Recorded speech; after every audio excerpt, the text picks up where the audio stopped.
Hi all, welcome back to the channel. I hope this week's episode finds you all safe and well. Thanks for joining me. So this week, what are we tackling? We are tackling what you see in front of you here, and that is the hot sections or the metal plating for the engines on the 1/48 scale Great Wall Hobby SU-27UB. Now, I cannot tell you that this, how much of a ball ache I've had doing this. I'm going to let the video roll because I'm just basically masking out the outlines of the engines. We're going to call them engines. I know they're not the engines, it's the casing, the access hatches, etc. But just for ease of reference throughout this video, we're going to call them the engines. Okay, so this part of the video is just basically showing you me masking up where I need to paint using Tamiya's excellent masking tape. Now, as a side note, with what I found with Tamiya's masking tape is it is quite sticky. It's meant to be.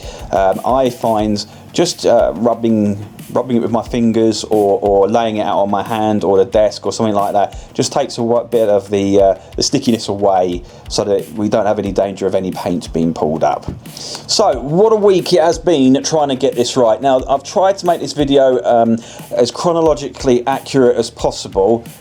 However, halfway through this video, you'll notice there's a slight difference into how the actual aircraft or the engine area looks, and that is because I did all the video, I completed it all, went to weather the engine parts using my usual white spirits and oil paints mixture, and unbeknownst to me, and a lesson that I have now learnt and I am passing on to you, I'm sure you probably already know, and this is just my noobness, my newness coming through here, is white spirits with oil or white spirits on their own do not mix with Alclad metallizers at all. So here's what happened. I basically weathered up the engine parts, went to wipe it away with my cotton bud stroke Q-tip as I always do, and it stripped away the metal work.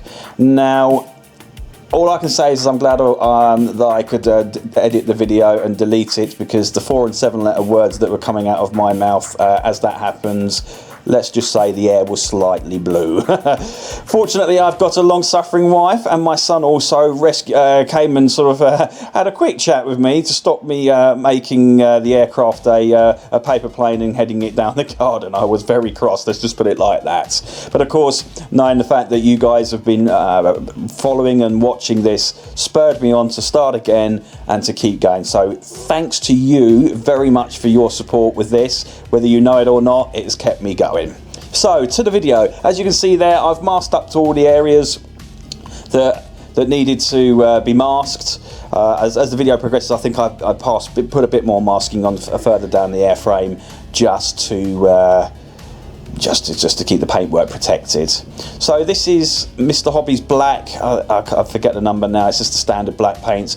Quite highly thinned, actually. I think it was almost 3.5 parts thinner to paint. Really low pressure, because this gives it a nice smooth glass finish, which is exactly the sort of finish you want when you're laying down metallizers or Alclad, AK, whatever metallizer you're using, Mr. MRP paints, whatever you're using, they all thrive really well on a nice glassy smooth finish.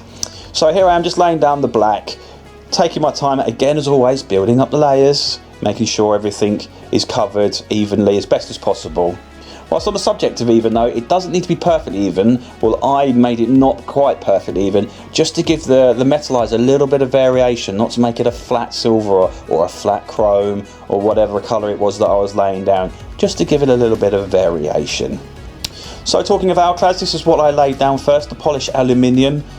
I love this stuff. I must admit, I really enjoy spraying it.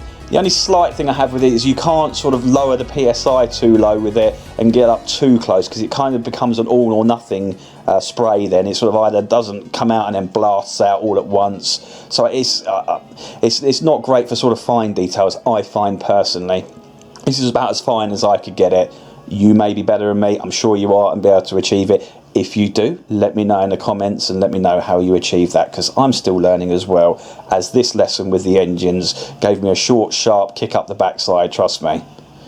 So here I'm just laying down over the access hatches, because I'm going to mask those off and then well, as the video goes on, you'll see what I'm going to do, but I need to mask these off to make them stand out as different from the rest of the engines.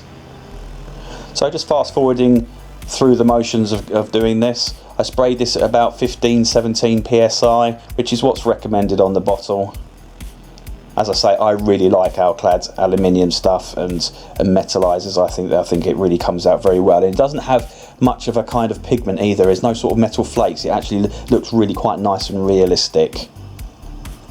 So there we go. All the access hatches are all painted silver. I do apologise if you can hear some noise in the background. The council have decided that they're going to mow the grass outside the front of my house just as I'm videoing this, so if you can hear that, I do apologise.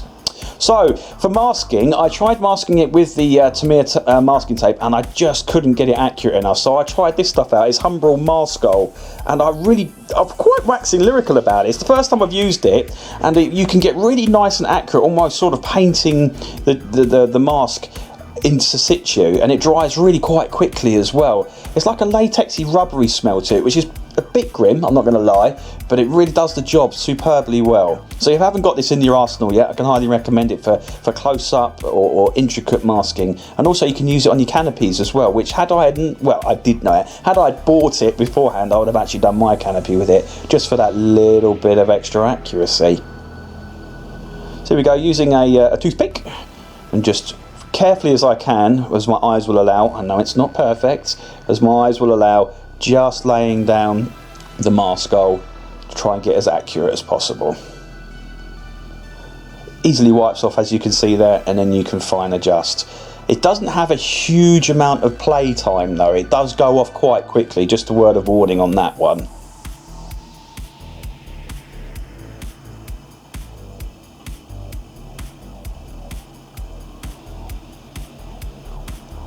Now I am pointing out that I've obviously got to do the rest of the hatches, which I do in due course.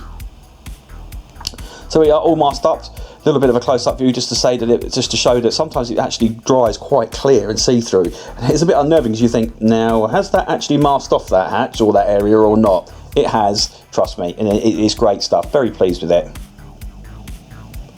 Bit of an overall view of the aircraft as well, showing off the excellent digital camo scheme that I've selected.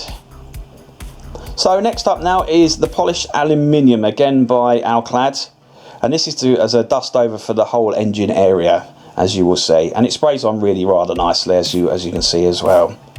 So this is all pre-disaster, by the way, so in a bit you'll notice that things slightly change, and I will point out when it becomes post-disaster, you'll notice the difference. So I try to keep it as close up as I can for you guys so that you can see what I'm doing. As you can see, look, there's no pigment to that, well, no sort of flakiness to that as well. It really is a nice deep silver stroke chrome colour. Very happy with that.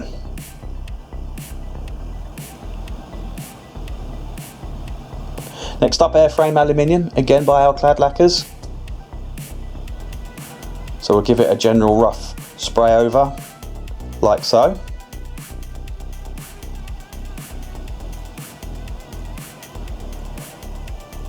While I'm doing this, I'd just like to thank you ever so much for yet again this week tuning in, and I have reached another milestone, 300 plus subscribers. Thank you humbly ever so much for your support. It still blows me away. I know I say it week in and week out, and it probably sounds very cliched and boring by now, but it does. It never ceases to amaze me that there are people out there that will listen to my waffle. It's great. So thank you ever so much for your kind support, your words of encouragement weekly. It means the world to me. I really do thrive off that because, like I say, I suffer from anxiety. So just to hear some nice words every now and then keeps me going. It's not a massaging of my ego. It's just nice to hear people, as we all like, a bit of a compliment on our work. So I truly, humbly thank you all very much. If you haven't yet, hit the like and subscribe button and hit the notification bell, because I do try and pop these videos out each week. Again, this one's been a little bit longer in the making due to said catastrophe, and also I'm back to work well, I was at full time anyway, but I had a bit of leave over the last few months, hence why I was able to to sort of get some more bench time in and knock these videos out. So I do apologise if they're not on a weekly basis. I am striving to do that. However, guys, I want to create the best model that I possibly can, so I don't want to be tied to a schedule, because I was tending to find myself not cutting corners but maybe slightly rushing because I wanted to get a video done. Now I'm sure you'll all agree we'd rather see quality over quantity, so if you do have to wait, I'm totally blown away that you're excited to see the next episode. However, I do want to make sure that that episode is top quality and my best workmanship that I can do for hopefully your viewing pleasure. So here I am moving the aircraft about just to get a better sort of position for it, and I've also, you'll notice there that I had it on a T-tail. This is to stop the metal work getting scraped underneath once I've done the work. So here I am using Tamiya's, I think that was X17, X13, I can't remember now, sorry, you look back on the video. It's like a blue colour. Now what I'm doing with this is I am going to use that sponge to give a stippled effect for the hot blue areas on the engine plates. I've used a lot of reference photos, and it turns out that really these hot sections, they vary from aircraft to aircraft, from fleet to fleet. Ukraine ones are different, it seems, to the Russian ones, to the Chinese ones, so I think it's Colombian Air Force that have also got them, or it could be Venezuelan, I can't remember, South American anyway. So these hot sections, I was trying to get it as accurate as possible, but then it turned out there is a wrong and a right answer. You wouldn't want to paint them all red because that's the wrong, but where the metallizer and the blues and the colours are on the aircraft, it varies quite wildly from aircraft, from manufacture year to manufacture year, etc. So I've tried sort of, well, I've been accurate to the aircraft as best as I can that I'm making. So the Ukraine Air Force one, the pictures at the beginning that you saw of the video were of a Russian Air Force aircraft that had been stored for a while, and that looked quite markedly different to the Ukraine Air Force one in regular service. So I've tried to sort of get it as accurate as I possibly can. Now you'll see here that there's sort of some striping on the engine nacelles. Well, that's because this is pre-disaster. So that had all been done, but I've actually cut that bit of video out to then move over to post-disaster, where you can see me doing it slightly differently in what I think is in a better fashion. So you may be looking at it thinking, hang about, how have you done that? All will be revealed soon. I'm very sorry that it's sort of not quite in chronological order for this week, but I promise I'll do better next time, guys. So here we go, just sorting out the bottom part of the engines. They're a darker shade than the top sides of the engines. And again, just adding some sort of detail, a bit of striping here and there, just to break up the monotony or the flatness of the paintwork there. Here we go, just adding a little bit of detail here and there, just to sort of make it look a little bit different.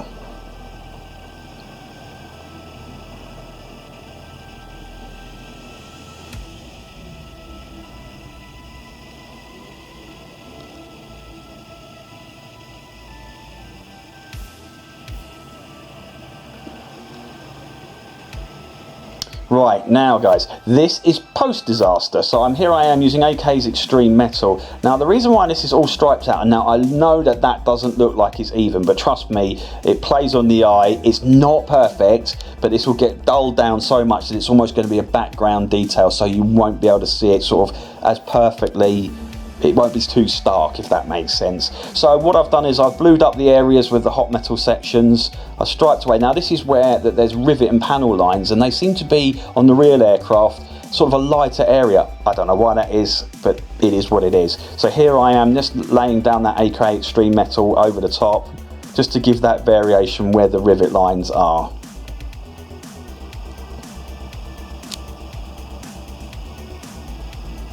It really was it was funny because it was, well, it wasn't funny, I was absolutely screwing, but it turns out I've actually done this better this time, because the original one I wasn't quite happy with, and again slightly rushing when to get the video out, so it was almost like a blessing in disguise, although I didn't see it that way at the time.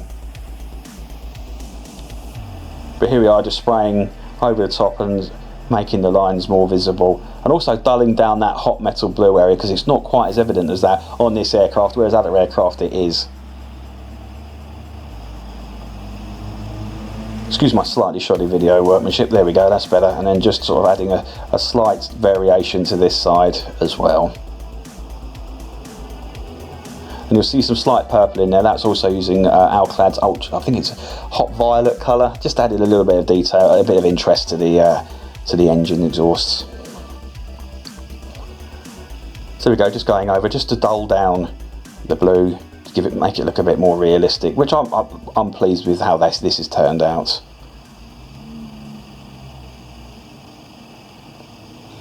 So next up will be removing the masking tape, which is all good fun. There's a lot of it to remove on this one.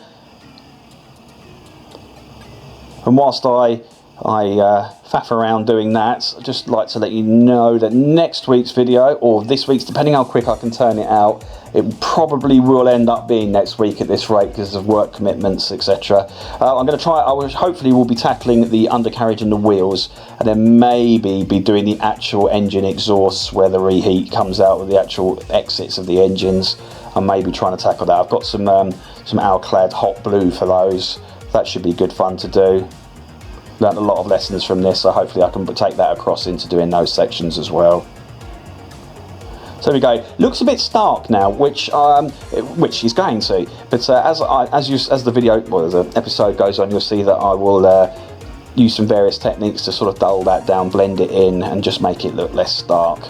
But that's a good base there. Very happy with that. Brings the detail out nicely, and just varies it up for the eye to look at as well.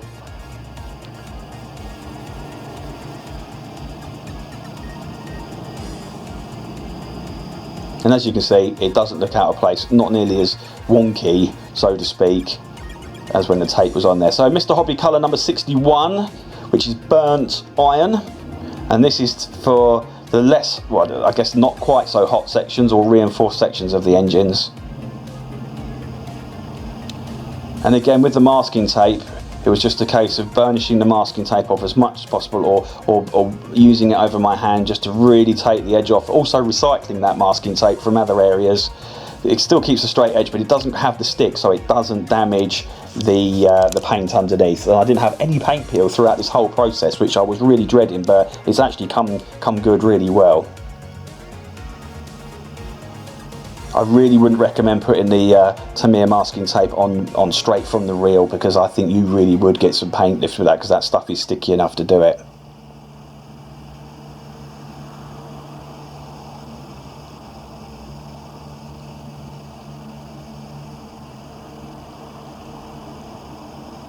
Right, just finishing up those two sections, and it'll be a case of removing the tape.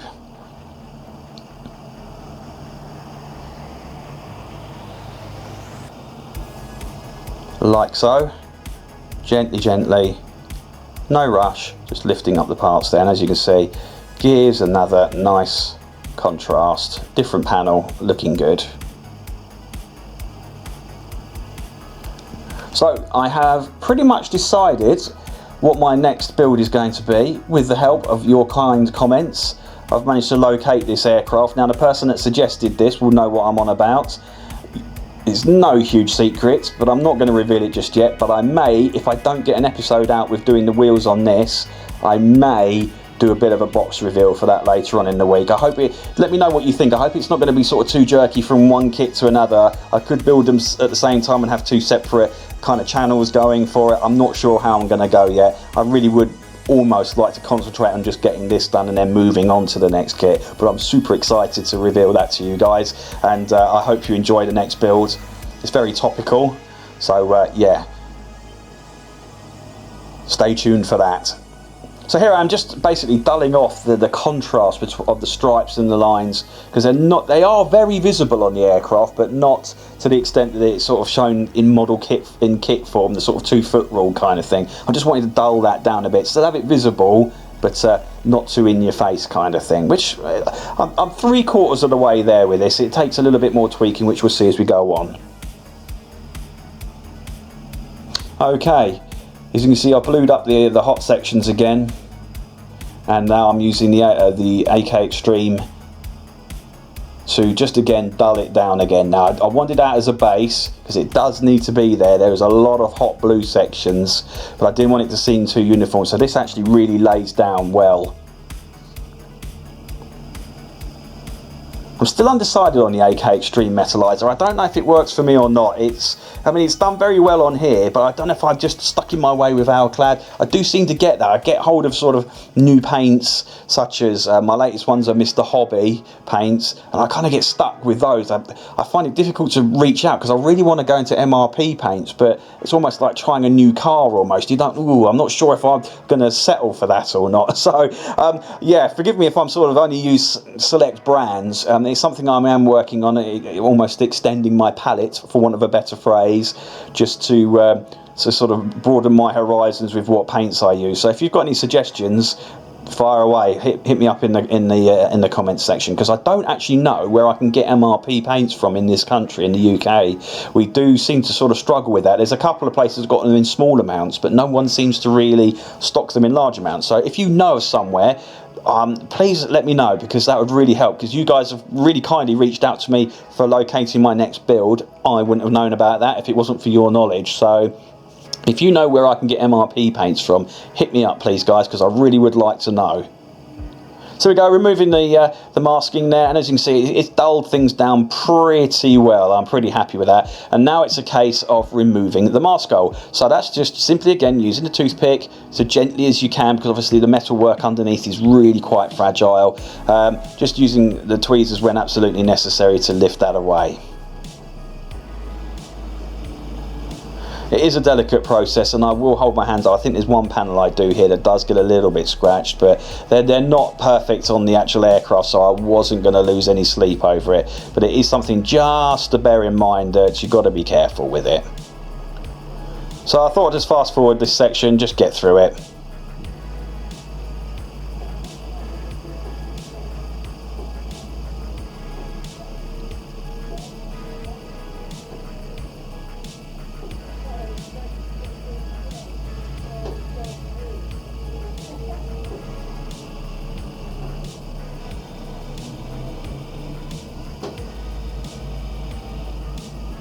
Excuse the state of my hands there.